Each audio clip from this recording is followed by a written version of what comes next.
ओम शांति।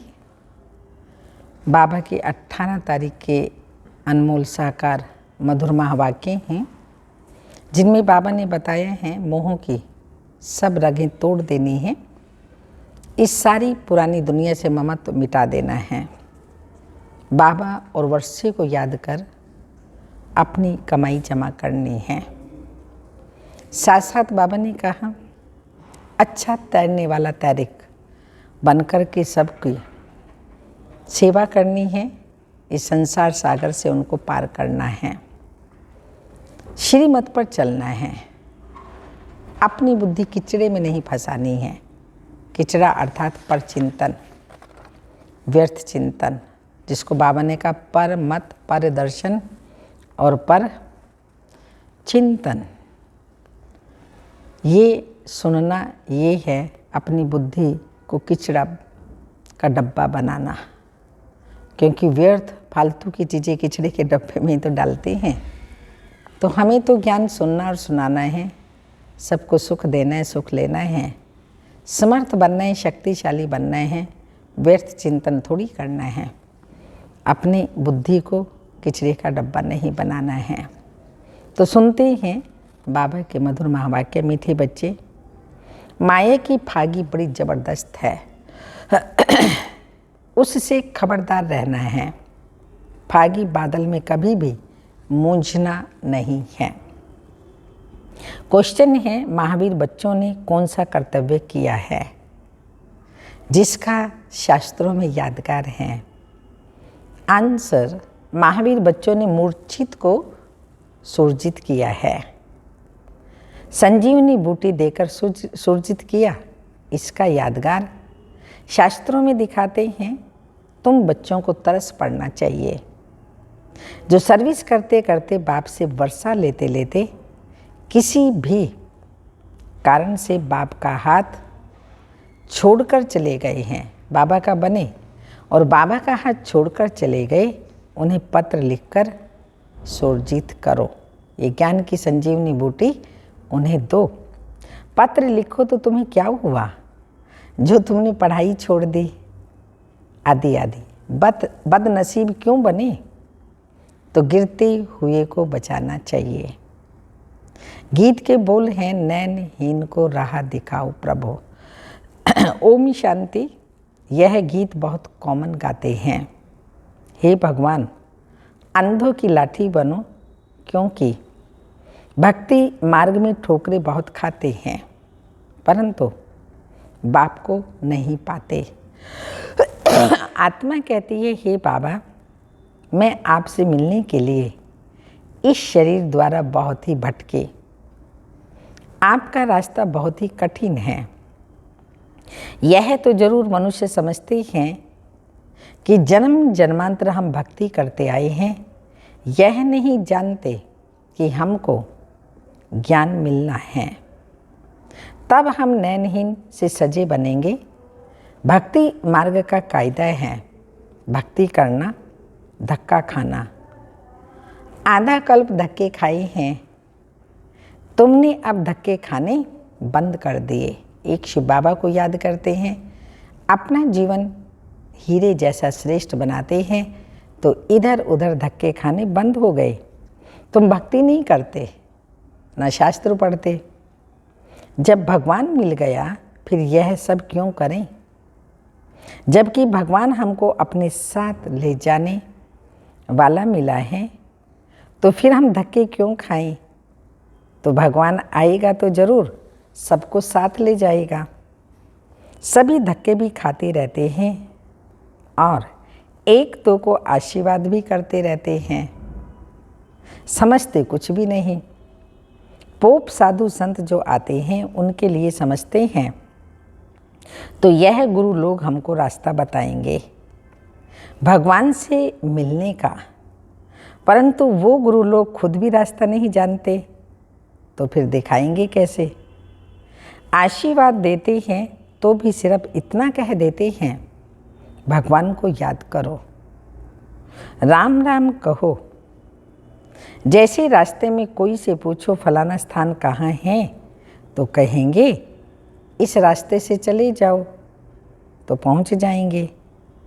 ऐसे नहीं कहेंगे साथ में चलते हैं, तुमको रास्ता चाहिए, वह बता देते हैं, परंतु साथ में कोई गाइड तो चाहिए ना। गाइड बिगड़ तो मूंझ पड़ेंगे। जैसे तुम भी एक दिन फागी के कारण जंगल में मूंझ पड़े थे। बाबा साकार में थे तो दादियों को लेके जाते थे, तो फागी माना धुंध पड़ती है ज़बरदस्त, तो उसमें रास्ता भूल गए, मूंझ पड़े। यह माया की फागी बड़ी ज़बरदस्त है। स्टीमर वालों को फागी के कारण रास्ता दिखाई नहीं देता, बड़ी खबरदारी रखते हैं। तो यह फिर है माया की फागी। कोई को रास्ते का पता ही नहीं पड़ता, जप तप तीर्थ आदि करते रहते हैं, जन्म जन्मांतर भगवान से मिलने के लिए भक्ति करते आए हैं। अनेक प्रकार की मत भी मिलती है, जैसा संग वैसा रंग। हर जन्म में गुरु भी करना पड़े। अब तुम बच्चों को सतगुरु मिला है। वह खुद कहते हैं, मैं कल्प कल्प आकर तुम बच्चों को वापस घर ले जाता हूँ, फिर विष्णुपुरी में भेज देंगे। अब हम बाबा से वर्षा ले रहे हैं, मानो कोई गुरु व पंडित आदि आकर ये ज्ञान ले और फिर दूसरों को कहे कि मन मना भाव शिव बाबा को याद करो। तो उनके शिष्य आदि पूछेंगे, तुमने ये ज्ञान कहाँ से लिया? वो झट समझेंगे कि इसने दूसरा रास्ता ले लिया है। उनका दुकान खत्म हो जाएगा, साधु सन्यासियों आदि का मान्यता खत्म हो जाएगी। कहेंगे तुमने ब्रह्मा कुमारियों से ज्ञान लिया, तो हम क्यों न बीके के पास जाएं? खुद गुरु लोग भी कहते हैं, सब जिज्ञासु हमको छोड़ देंगे, फिर हम कहाँ से खाएंगे? सारा धंधा ही खत्म हो जाएगा, सारा मान खत्म हो जाएगा। यहाँ तो 7 रोज भट्टी में रख फिर सब कुछ कराना पड़ेगा। रोटी पकाओ, यह करो, आदि आदि। जैसे सन्यासी लोग भी कराते हैं, तो देह अभिमान टूट जाए तो फिर ऐसे का ठहरना बड़ा मुश्किल है। दूसरी बात, जो बाहर से आते हैं उनको पहले पहले बाप का ही परिचय देना है कि हम माता पिता से विश्व के मालिक पने का वर्षा ले रहे हैं। बाबा है विश्व का रचयिता। हमारी एम ऑब्जेक्ट है कि हमको नर से नारायण बनना है। तुमको भी दाखिल होना है तो 8 रोज आकर पढ़ना होगा। बड़ी भारी मेहनत है, इतना अभिमान कोई तोड़ न सके। ऐसे ऐसे आदमी जल्दी आ नहीं सकते। तो बाप समझाते हैं कि तुम भाई बहन हो, प्रजापिता ब्रह्मा की संतान भाई बहन हो, एक दो को समझा सकते हो। समझो कोई बच्चे कहते जो बहुत अच्छी सर्विस करते थे, बहुतों को समझाते थे, अब बाबा का हाथ छोड़ दिया। अब यह तो तुम जानते हो कि शिव बाबा हमको पढ़ाते हैं ब्रह्मा द्वारा, डायरेक्ट तो नहीं पढ़ा सकते। तो बाबा कहते हैं ब्रह्मा द्वारा स्थापना कराता हूँ और राजयोग सिखलाता हूँ। अगर कोई ने ब्रह्मा का हाथ छोड़ा तो गोया शिव का भी छोड़ा।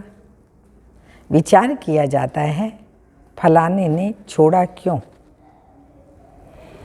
नसीबदार बनने के बदले बस बदनसीब क्यों बने हैं? तुम रूठे किससे हो? बहनों से रूठे होंगे। तुम जो इतना वर्षा लेने वाले थे, फिर क्या हुआ? क्या सिखलाने वाले बाप ने तुमको कुछ कहा जो पढ़ाई छोड़ दी और बदनसीब बन गए? बाबा भी पूछ सकते हैं, तुमने राजयोग सीखना क्यों छोड़ा? तुम भी आश्चर्यवत बाबा का बनंती कथनती भागंती में आ गए, अपनी तकदीर को लकीर लगा दी।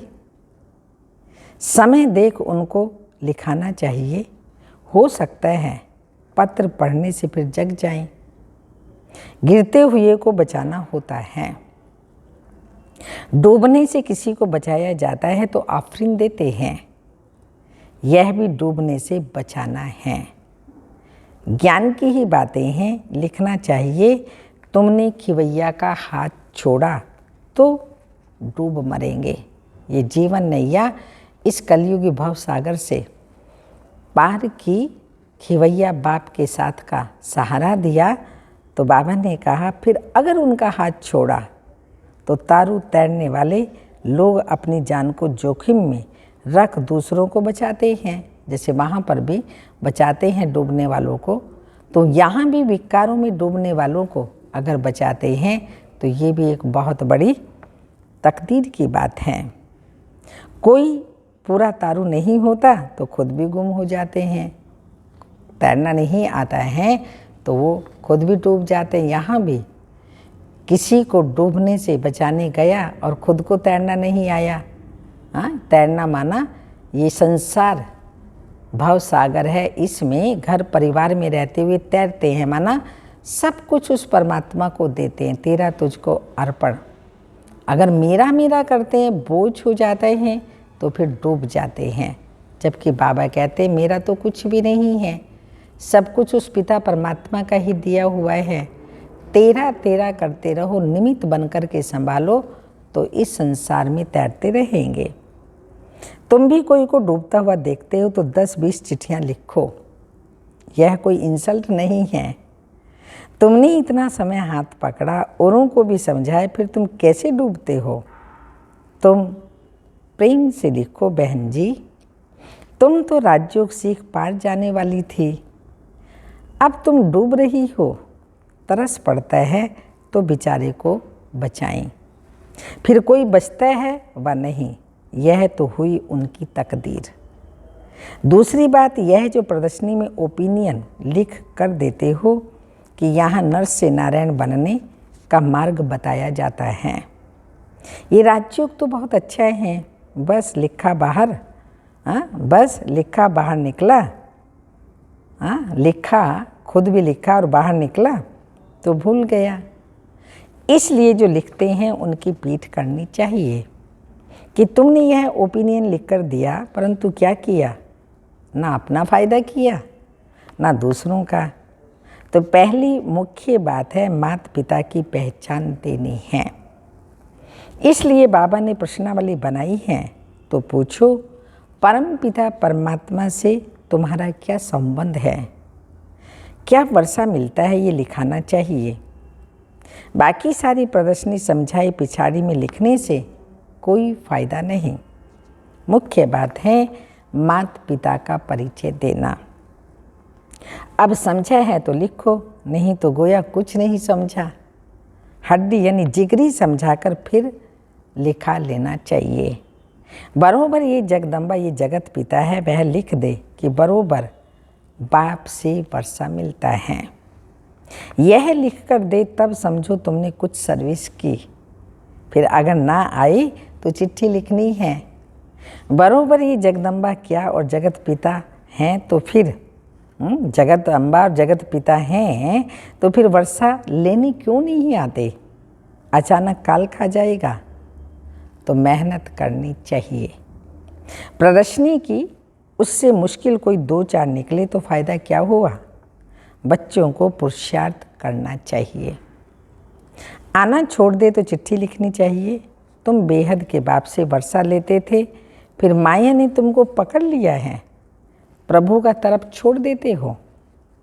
यह तो तुम अपना पद भ्रष्ट कर देंगे। जो महावीर होगा वो झट संजीवनी बूटी देंगे। ये बेहोश हो गया, माया ने नाक से पकड़ लिया तो उनको बचावे। इतनी मेहनत करे तब कोटों में कोई ही निकले। जांच करनी पड़े कि यह सैपलिंग कैसा है। बच्चियाँ लिखती हैं हमारा गला घुट गया, परंतु तुम जास्ती बातों में ही नहीं जाओ। पहली मुख्य बात समझा कर लिखाओ, फिर और बातें। एक ही त्रिमूर्ति के चित्र पर पूरा समझाना है। निश्चय करते हो तुम्हारे माँ बाप हैं। हाँ, ये निश्चय है कि आपके ये माँ बाप हैं, इनसे हमें वर्षा मिलना है। कोई कितना भी बूढ़ा हो, यह 2 अक्षर तो सबको समझा सकते हो ना। अगर यह 2 अक्षर ही धारण नहीं होते तो बाबा समझ जाते हैं। बाबा और उससे क्या प्राप्ति होती है, 2 बातें अगर हमारे जीवन में धारणी होती हैं तो बाबा समझ जाते हैं इनकी बुद्धि कहाँ कीचड़े में फंसी हुई है। मुख से ज़्यादा नहीं बोलना है, सिर्फ बाबा और वर्षे को याद करो। वर्षा है विष्णुपुरी जिसके तुम मालिक बनते हो। बाबा अति सहज कर समझाते हैं, अहिल्याएँ कुब्जाएँ कैसी भी हों वर्षा पा सकती हैं। सिर्फ श्रीमत पर चलें और देही अभिमानी बनना तो सहज है। किसको ग्रस्त व्यवहार नहीं है, अकेला है तो बहुत सर्विस कर सकते हैं। कोई कोई को देही अभिमान रहता है, मोह की रग टूटती ही नहीं। देही अभिमानी शरीर में मोह नहीं रखेंगे। बाबा युक्ति बताते हैं, तुम अपने को आत्मा समझो, ये पुरानी दुनिया है, इनसे ममत्व मिटाना है। एक बाप को याद करना है। वर्षे को याद करने से रास्ता भी याद आ जाता है। कितनी कमाई है, ज़बरदस्त कमाई है ना ये। खुद भी करो, औरों को भी कराओ। माँ बाप बच्चों को लायक बना देते हैं, फिर बच्चे का काम है बाप की संभाल करना। फिर माँ बाप छूटे। यहाँ बहुत हैं जिनकी रग जाती है। कोई को अपना बच्चा नहीं तो धर्म के बच्चे में मोह जाता है, फिर वह पद पा नहीं सकेंगे। सर्विस के बदले डिसर्विस करते हैं। प्रदर्शनी में बहुत बातें ये समझानी है। प्रदर्शनी में मुख्य बात ये समझानी है जो निश्चित हो जाए कि बरोबर ये हमारा बाप है। इनसे राजयोग द्वारा 21 जन्मों का वर्षा मिलता है। शिव बाबा में निश्चय बैठ जाए कि शिव बाबा से हमें राजयोग के द्वारा 21 जन्मों का वर्षा मिलता है। नई दुनिया की रचना कैसे होती है, कैसे हम मालिक बनते हैं, यह है एम ऑब्जेक्ट। परंतु बच्चे पूरा समझाते नहीं, तो तुम बच्चों को रात दिन खुशी रहनी चाहिए। कि हम कौन सी खुशी रहनी चाहिए कि हम ईश्वरीय संतान हैं।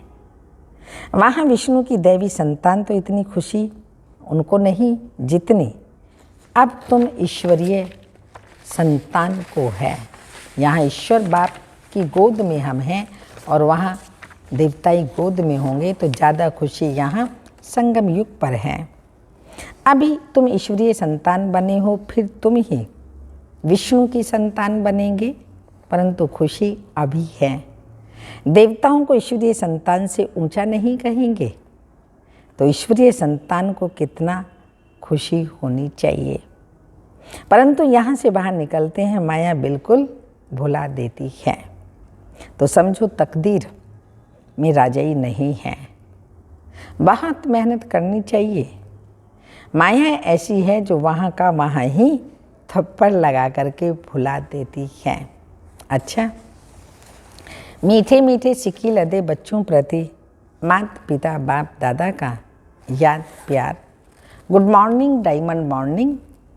रूहानी बाप की रूहानी बच्चों को नमस्ते। हम रूहानी बच्चों की रूहानी माता पिता बाप दादा को याद प्यार। Good morning diamond morning. ओम नमस्ते। अनमोल ज्ञान रत्न है दादियों की पुरानी डायरी से। वास्तव में याद का रूप क्या है? पिता सम दिव्य कर्तव्य में तत्पर रहना। जैसे बाबा ने कर्तव्य किया, ऐसे हमें भी उस कर्तव्य में तत्पर रहना। परमात्मा की याद में रहते हैं, वह किस द्वारा दिखाई पड़ेगा? जैसे देखो बच्चा है, वह जब अपने पिता का फुट स्टेप ले खुद भी कार्य करने में तत्पर रहता है, वही पिता की याद का रूप है। क्योंकि पिता अपने बच्चों को फरमान बरदार देख बहुत हर्षित होता है कि यह मेरा बच्चा बिल्कुल सुपात्र है, जो मेरे सिवाय मेरे घर की परवरिश करता है। वैसे भी जो दैवी वत्स अपने दैवी माता पिता सम दिव्य कर्तव्य करने में तत्पर हैं, वही याद का ओरिजिनल रूप है। जिस स्व रूप में माता पिता स्थित रहते हैं, उसी स्व रूप में बालक भी स्थित रहने में दोनों की तार आकर करंट होती है और पिता पास शीघ्र ही जाए पहुंचते हैं। पिता भी कहते हैं कि ऐसे वत्स मेरे से मिले ही पड़े हैं, अर्थात वह साक्षात मेरा ही स्वरूप है। इस रीति अंतर्मुखता में रहें, साइलेंस से परमात्मा को भी समीप खींच लेते हैं। धारणा के लिए मुख्य सार हैं, मोह की सब रगें तोड़ इस पुरानी देह और दुनिया से ममत्व निकाल सर्विस में लग जाना है। बाप और वर्षे को याद कर कमाई जमा करनी है। सेकंड पॉइंट है, अच्छा तैरने वाला बन सबको पार लगाने की सेवा करनी है। श्रीमत पर चलना है, बुद्धि किचड़े में नहीं लगानी है। वरदान है, सर्व शक्तियों को अपने अधिकार में रख सहज सफलता प्राप्त करने वाले मास्टर सर्वशक्तिमान भव। जितना जितना मास्टर सर्वशक्तिमान की सीट पर सेट होंगे, उतना ये सर्व शक्तियाँ ऑर्डर में रहेंगी। जैसे स्थूल कर्म इंद्रिया जिस समय जैसा ऑर्डर करते हो वैसे ऑर्डर से चलती हैं, ऐसी सूक्ष्म शक्तियाँ भी ऑर्डर पर चलने वाली हों। जब यह सर्व शक्तियाँ अभी से ऑर्डर पर होंगी, तब अंत में सफलता प्राप्त कर सकेंगे, क्योंकि जहाँ सर्व शक्तियाँ हैं वहाँ सफलता जन्म सिद्ध अधिकार है। स्लोगन, आकारी और निराकारी स्थिति में सहज स्थित होना है तो निरअहंकारी बनो। आकारी और निराकारी स्थिति में सहज स्थित होना है तो निरअहंकारी बनो। अमृत वेले की पॉइंट है, अमृत वेले से विशेष किस लहर में लहरा रहे हो? बाप दादा के स्नेह में ही लहरा रहे हो ना? सर्व आत्माओं के अंदर एक बाप के सिवाय और कुछ याद नहीं रहा। सहज याद रही ना कि मेहनत करनी पड़ी, तो सहज कैसे बनी? स्नेह के कारण। जिसे स्नेह होता है, प्यार होता है, उसकी याद स्वतः ही आती है।